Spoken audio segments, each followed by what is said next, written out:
এই যে আমাদের এটা যে ডিজেল ট্যাঙ্কি, ডিজেল থাকে। এটা হচ্ছে হট মিক্স প্ল্যান্ট।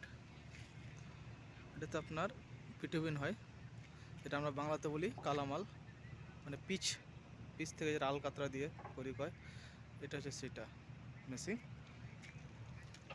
আর ওইদিকে আছে আপনাদের কংক্রিট যে হচ্ছে সেই মেশিনটা এখানে আছে, পুরো ভালোভাবে দেখা যাচ্ছে না আর কি। আছে বিএসএনএল টাওয়ার, এটা নতুন দিয়ে হয়েছে আর কি, এখনও পর্যন্ত চালু হয়নি। টাওয়ারটা হয়ে গেলে তখন বিএসএনএল চলে আসবে, এই হচ্ছে ব্যাপার। এই যে দেখেন পাহাড়ের দৃশ্যগুলো অনেক ভালো লাগবে দেখতে। এই সেই মেঘ জমে আছে।